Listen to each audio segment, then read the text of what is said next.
Kickapoo Valley, Iowa, August 1896. The air was thick with the scent of cut oak and the drone of late summer locusts. On a small rise overlooking the creek, a cluster of settlers stood with their arms crossed, watching a scene that defied all logic of frontier construction. Maarten Vermeulen, a man whose hands knew the language of fire and iron better than they knew English, was wrestling a colossal, rust-pocked steam boiler into a gaping hole he had carved into the south wall of his nearly finished cabin. The boiler, a 6-foot-long cylinder of riveted iron plate salvaged from a defunct sawmill, weighed nearly 1,000 pounds. Royden Hatchett, the man who had squared and notched more logs than anyone in the county, shook his head, a look of genuine pity on his face. He spat a stream of tobacco juice that sizzled on the dry ground. "It's madness, Maarten," he said, his voice carrying easily in the still air. "You've broken the ring. A cabin gets its strength from the interlocking corners, a continuous loop of timber. You've cut its spine clean out for a piece of junk iron." Silas Croft, whose farm adjoined Vermeulen's, squinted at the monstrous insertion. "What in God's name for? You got a stove, ain't you? That thing's gonna draw the cold right into your house. A solid wall of iron will be a wall of ice come January." Maarten offered no argument. He wiped sweat from his brow with the back of a calloused hand, leaving a black smudge of grease and rust across his forehead. He grunted, levering the boiler with a thick timber pry bar. His wife, Adele, brought him a dipper of water. She ignored the stares of the neighbors, her face a mask of quiet confidence in her husband. The men saw a fool desecrating a perfectly good cabin. Adele saw a forge master building his furnace. The murmurs continued, a chorus of disbelief. The Belgian was a good smith, no doubt, but he was no carpenter. He was building his own family's tomb, a strange, iron-hearted coffin that would surely fail before the first real blizzard. They called him the Boiler Man, and the name was not a compliment. It was a brand of foolishness. What did this Belgian forge master, a man from the smoky heart of Wallonia, understand about the physics of delayed re-radiation that the most experienced log builders in Iowa had missed? This question is the heart of our story. The answer involves a forgotten science of heat, a brutal winter that tested every assumption, and an innovation that turned mockery into awe. Stick with me, and I promise you will learn not just how Maarten Vermeulen kept his family warm, but the fundamental principles of thermal mass that modern engineers are only now rediscovering. If you believe in the power of quiet ingenuity, subscribe to this channel and hit the like button. And tell me in the comments, what's the most unconventional solution to a common problem you've ever witnessed? Maarten Vermeulen was not a farmer. He was not a hunter, nor was he a carpenter. He was a man shaped by the deep, resonant clang of the trip hammer and the searing breath of the coke furnace. His world had been one of crucible steel, of sand-jacketed casting molds, of massive forge hearths built to hold a specific, searing heat for days past the fire's last ember. His hands knew the heft of tongs, the texture of slag, the precise color of iron at its welding temperature. He thought in terms of thermal inertia, not in acres or bushels. When he and Adele and their 2 children, Luke and Elise, arrived in Iowa, they brought with them the accumulated knowledge of generations of Walloon metalworkers. They did not, however, bring an understanding of the American log cabin. Their first winter, in the hastily built and conventional cabin they'd purchased with their savings, had been a lesson in profound misery. It was a cold that felt personal, an invasive force that could not be stopped. Maarten had never felt anything like it. The cold of Belgium was a damp chill. This was a dry, crystalline predator. He kept the stove roaring, a hungry beast that consumed oak and hickory at an astonishing rate, yet the cabin was never truly warm. It was merely less frozen in a small radius around the cast iron box. The details of that winter were etched into his memory like acid on steel. He remembered waking to the sharp crack of a window pane splitting at the wooden muntin, the glass shrinking faster than its frame. He remembered the dog's water dish, left on the floor 10 feet from the stove, frozen into a solid, clear dome of ice by morning. Most viscerally, he remembered trying to slice salt pork for breakfast and finding the slab as hard and unyielding as a piece of pine lumber, his knife skittering off its frozen surface. Adele and the children slept in their coats, huddled under every blanket they owned.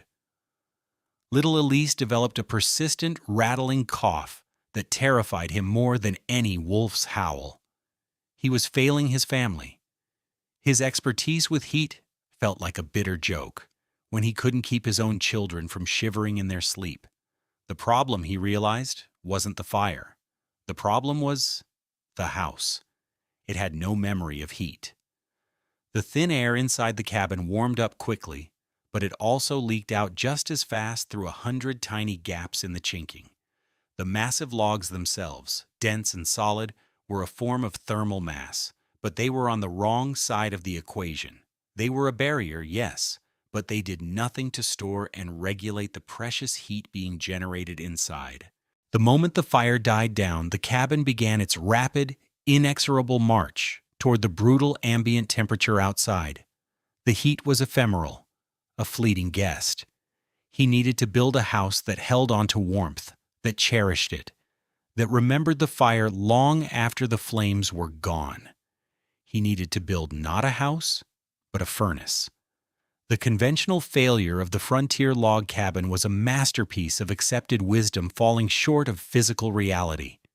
Royden Hatchett was a master of his craft. His cabins were things of beauty, with tight-fitting saddle notches, perfectly squared logs, and meticulous daub and chinking work that left no visible gaps. He used the best materials, seasoned oak and walnut, and his structures were as solid as the limestone bluffs of the driftless area. Yet in the heart of a truly deep winter, his own family suffered, just as Maarten's had. The physics were simple and brutal. A log cabin fights a constant battle against heat loss through 3 primary mechanisms: conduction, convection, and radiation. The thick log walls were decent at slowing conduction, but any small gap in the chinking allowed for catastrophic convective loss. As cold, dense air poured in and warm, light air rushed out. The single-pane glass windows were thermal holes, radiating heat out into the frozen landscape with ruthless efficiency. But the biggest failure was one of storage. An open stove, even a relatively efficient one, is a deeply flawed heating device. It primarily heats the air. A cubic foot of air at 70 degrees Fahrenheit holds a paltry 1.2 BTUs of heat energy. A cubic foot of iron at the same temperature holds over 55 BTUs. A cubic foot of stone holds around 25. The log walls themselves had mass, but they were too far from the heat source to absorb much energy before it escaped through the ceiling or drafts. The result was a violent cycle of temperature swings. While the stove was roaring hot, the cabin might reach 60 degrees near the fire, while the corners remained near freezing. The family lived their lives in this small bubble of warmth. But as the fire died down in the middle of the night, the stored heat in the air would dissipate in less than an hour. The temperature inside would plummet, often falling below freezing by dawn. Families woke up to frozen water buckets and visible breath. To combat this, they had to burn wood constantly, a relentless, exhausting chore. A typical family might burn through 15 to 20 cords of wood in a single winter, a monumental task of felling, splitting, and hauling. They weren't heating their homes. They were merely bailing out the cold, one armload of firewood at a time. The system was accepted as the only way, its failures endured as an unavoidable hardship of frontier life. Maarten Vermeulen began the construction of his solution in the late summer of 1896. The centerpiece was the boiler, which he'd bought for $2 from the owner of a shuttered sawmill, He and his ox spent 2 days dragging it the 3 miles to his homestead. His first task was not to build the cabin walls, but to build the heart of his heating system. On a foundation of flat river stones, he constructed a firebox and a complex serpentine flue system from clay and rock, designed to make the hot gases from the fire travel the longest possible path before exiting through the chimney. Then came the boiler. With a system of levers and rollers, he maneuvered the huge iron cylinder into place directly above the flue path. He then built a secondary stone and clay wall around the boiler, leaving a 4-inch gap on all sides. This was the step that most confused the onlookers. It was this cavity that was the true genius of the design. Next, he began erecting the cabin walls around this central mass. When he reached the south wall, he took a deep breath and began the act his neighbors saw as sacrilege. With a cross-cut saw and a broad axe, he cut a 6-foot-wide section out of 3 of the massive squared-off logs. The groans from the watchers were audible. It was then that Royden Hatchett delivered his most pointed criticism. "You've just ruined a good wall, Maarten," Hatchett said, his voice devoid of malice, full of the certainty of an expert.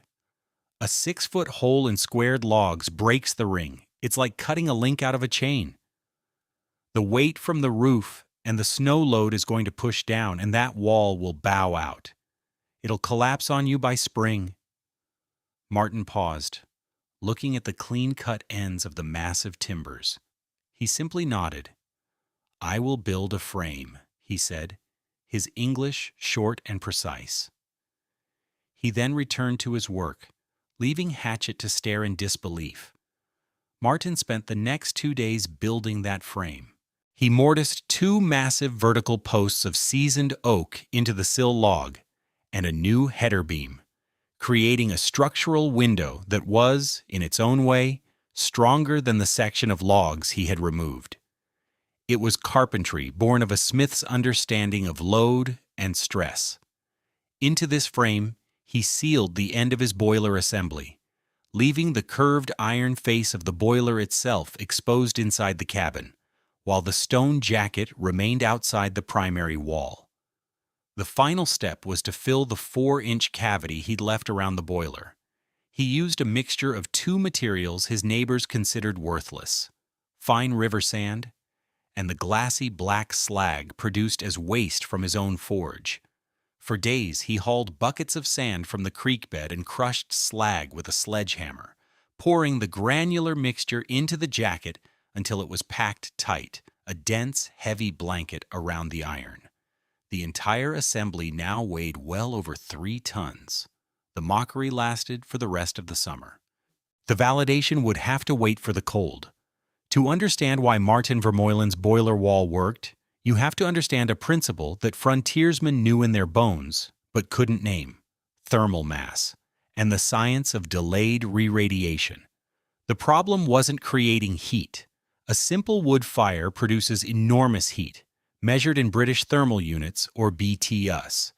A pound of dry oak contains about 7,000 BTUs of potential energy. The problem was capturing that energy and making it last. In a conventional stove, the vast majority of that heat, as much as 80%, goes straight up the chimney as hot gas. It's like trying to fill a bucket that has a giant hole in the bottom.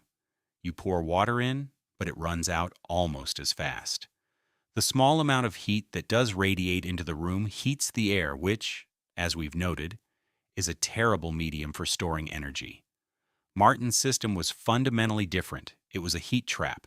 His firebox and long, winding flue were designed to extract the maximum possible energy from the wood smoke. The hot gases, instead of rushing up a straight chimney, were forced to snake around a series of baffles, giving up their heat to the surrounding stone and, most importantly, to the 1,000-pound iron boiler. Iron has 2 critical properties: high thermal conductivity and high density. This means it absorbs heat very quickly and can store a lot of it in a small space. When Maarten lit a hot, fast fire for 4 hours in the morning, The boiler's thick iron walls would soak up tens of thousands of BTUs, its surface temperature reaching a steady 140 degrees Fahrenheit.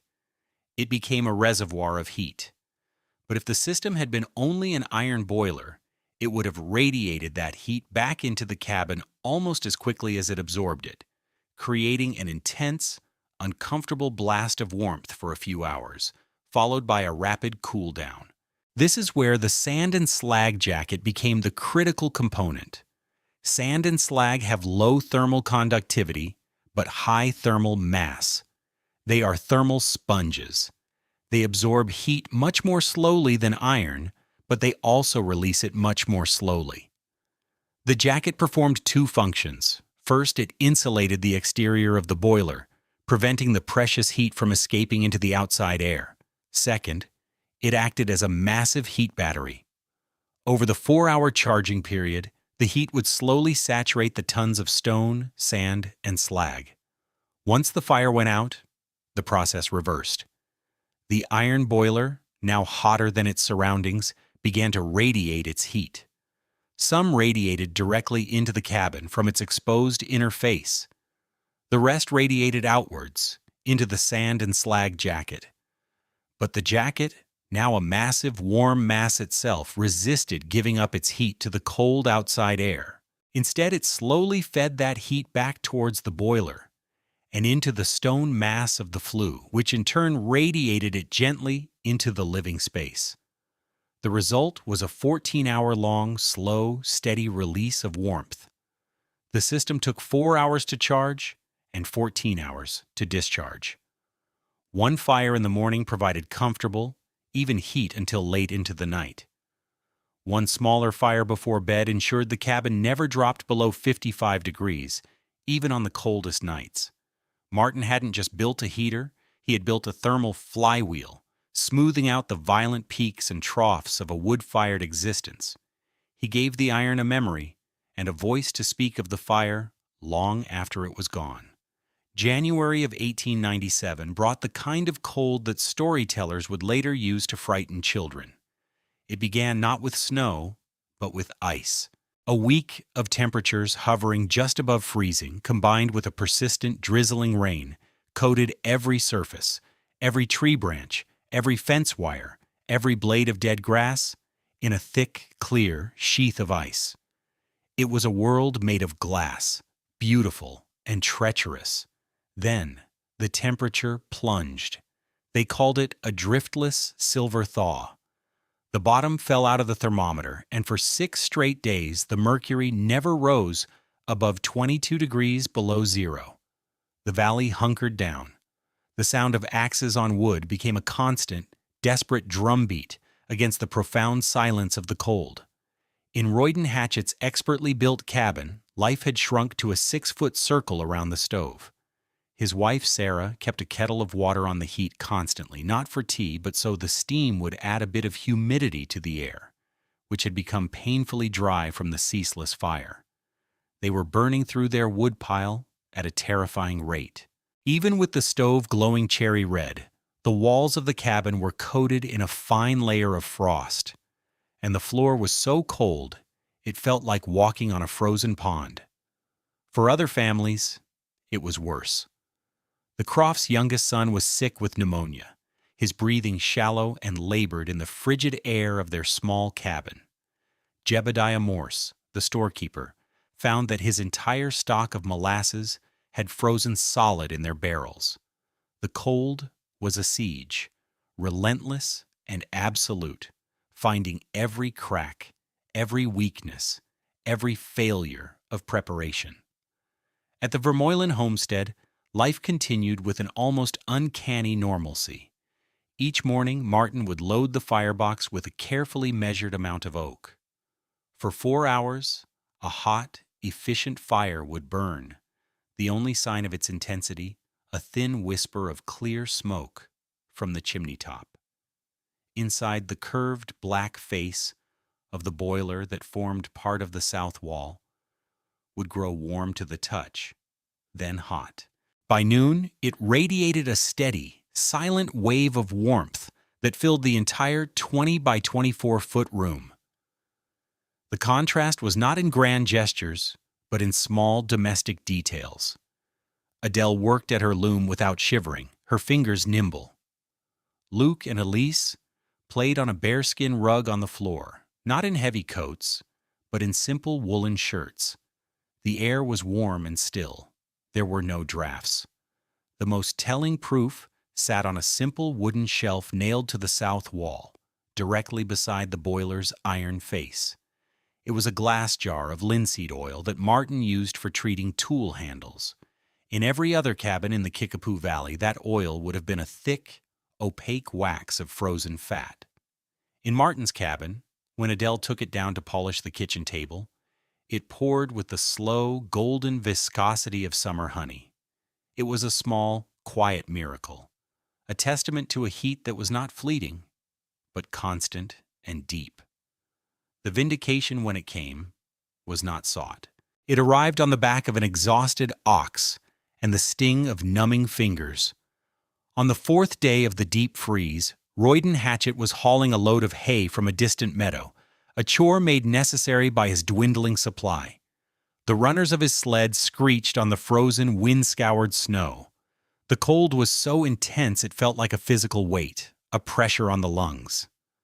A quarter-mile from the Vermeulen place, his lead ox, Brutus, stumbled and came up lame, a thrown shoe. In normal weather, it was an inconvenience. At 22 below zero, it was a crisis. Hatchett knew he couldn't get the ox home without risking permanent injury. He carried a small kit for just such an emergency: a few nails, a hammer, a rasp. He unhitched the ox and tried to work, but the cold was a thief. It stole the strength from his fingers. The iron of the hammer felt like a block of ice, burning his skin through his woolen gloves. His bellows hand, the one he used for the delicate work of shoeing, began to go numb, the terrifying pins and needles sensation signaling the onset of frostbite. He knew he had only minutes before the damage was irreversible. Cursing his luck, he saw the plume of smoke from Vermeulen's chimney. He had little choice. Leading the limping ox, he made his way to the strange cabin on the hill.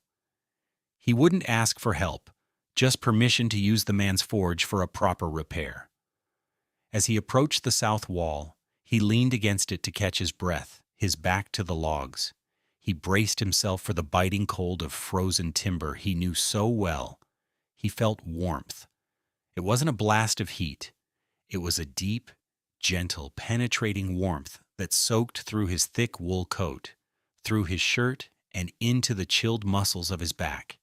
It felt impossible. It felt like leaning against a sleeping animal. He pressed his gloved palm flat against the chinking between the logs. Warm. He took off his glove and placed his bare, numbing hand on the wood. It was unmistakably, miraculously warm. The wall itself was a radiator. For a long moment, Royden Hatchett stood there, motionless, his hand pressed against the impossible wall. Everything he knew about construction, about heat and cold and the laws of winter, was being rewritten by the gentle temperature of a log. The logic was undeniable. The mockery of the summer felt like a distant, foolish echo. He walked to the door and knocked. Maarten opened it, and a wave of calm, even warmth, washed over Hatchett, a stark contrast to the searing, localized heat of his own stove. He explained his predicament. Maarten simply nodded and led him to the small, efficient smithy. As Hatchett worked the bellows and reshaped the shoe, he could not shake the feeling of that warm wall. When the work was done, he followed Maarten back into the cabin to thank him. His eyes scanned the room, seeing not a cluttered frontier home, but a working system. He saw the children playing on the floor. He saw Adele, her face relaxed, not pinched with cold. And then he saw the jar of oil on the shelf by the boiler. "Your oil," Hatchett said, pointing. "Is it—" Maarten took the jar from the shelf. He tipped it. The linseed oil flowed, a thick, syrupy stream. Hatchett stared. "Mine's frozen like a rock. My lard, my axle grease, Everything's like wax." He looked from the pouring oil to the black iron face of the boiler, then to the quiet Belgian who had built it. All the confident arguments, all the professional certainty, all the neighborly ridicule collapsed into a single, humbling realization. "You didn't build a wall," Hatchett said, his voice full of a new and profound respect. "You built a hearthstone 6 feet wide." News in the driftless area traveled at the speed of a good horse or a trusted tradesman.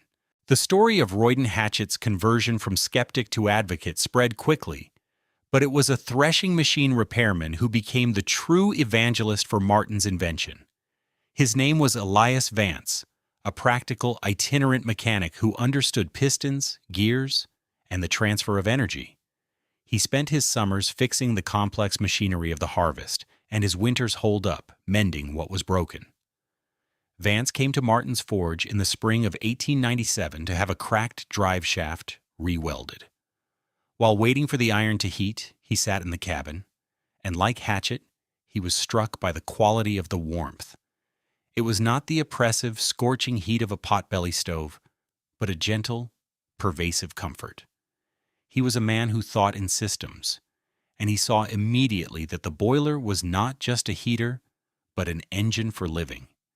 He peppered Maarten with questions, not about the carpentry, but about the flow of heat, the volume of the sand jacket, the duration of the burn. He sketched the entire assembly in a worn, leather-bound notebook, complete with dimensions and notes on materials. That summer, as Vance made his rounds through the farms scattered across the rolling hills, he carried the story and the sketches with him. He spoke to farmers who were tired of the tyranny of the woodpile, of waking up to frozen wash basins. He was a trusted voice, a man who dealt in practical solutions, not wild theories. He didn't describe it as magic. He described it as clever engineering. By October, 4 other families had built their own versions of the Vermeulen heater. A German family near Decorah used a pair of old rendering vats instead of a boiler. An Irish farmer with access to a stone quarry built his jacket entirely from soapstone. Each adapted the principle to their own materials and skills. The results were the same. Reports came back of stunning fuel savings. Families who had once burned 15 cords of wood to survive the winter were now comfortable with 6 or 7. The innovation spread not through a publication or a patent, but through a network of practical people, recognizing a superior solution when they saw it. It was a testament to the frontier's ultimate arbiter of truth: what worked. What Maarten Vermeulen had created using scrap iron, river sand, and the accumulated wisdom of his ancestral trade was a crude but brilliantly effective precursor to modern building science. A century later, architects and engineers would give formal names to the principles he had harnessed by instinct. His boiler wall was, in essence, a high-mass masonry heater integrated directly into the building's thermal envelope. Modern masonry heaters, popular in Europe and gaining traction in North America, operate on the exact same principle of delayed re-radiation. They are designed to burn a hot, fast fire, cleanly consuming the wood and transferring the immense heat into a dense mass of brick, soapstone, or concrete. This stored heat is then slowly and evenly radiated into the home for the next 12 to 24 hours. They are among the most efficient and comfortable wood heating systems ever designed. Furthermore, his placement of the thermal mass on the south wall, even if incidental, anticipated the concepts of passive solar design. A modern trombe wall is a south-facing wall of thermal mass, separated from the exterior by a layer of glass. The sun heats the mass during the day, and the mass radiates that heat into the house during the night. Maarten used a fire instead of the sun, but the fundamental idea of charging a thermal battery and allowing it to discharge over time is identical. He was a man out of time, solving a 19th century problem with 21st century principles, proving that the laws of physics are constant, waiting only for a mind with the right experience to see how they can be bent to human purpose. When Royden Hatchett asked him, Months later, how he had known it would work, Maarten struggled to find the words in a language not his own. He stoked the fire in his forge, watching the iron bloom from black to red to a brilliant orange yellow. He gestured toward the glowing metal. A fire, he explained, is a moment. It is loud, bright, and hungry. It lives, and then it dies, and its heat vanishes into the sky. The frontier cabin was built to house that brief, loud moment. But in the old country, where fuel was precious, they learned a different lesson. They learned to give the heat a second life. The sand, the stone, the thick iron of a furnace, they were a home for the heat after the fire was gone. They offered it a place to rest, to wait. You did not command the heat, you invited it to stay. A fire gone out is not gone. He gave iron time to remember it. The story of Maarten Vermeulen's boiler wall is a powerful reminder that knowledge is often found in the spaces between disciplines, and that true innovation is sometimes nothing more than applying an old solution to a new problem. If you found this story of ingenuity and resilience valuable, please consider subscribing to our channel and sharing it with others who appreciate tales of practical genius. Join the conversation in the comments below. What other historical innovations deserve to be remembered? Thank you for watching. This video presents historically inspired reconstructions for educational and storytelling purposes. The characters, names, and specific events depicted are fictional, but the techniques and principles are based on real historical practices. The application of any building or heating techniques in a modern context should be done in accordance with all current building codes, safety guidelines, and local regulations. This content does not constitute professional, technical, or legal advice.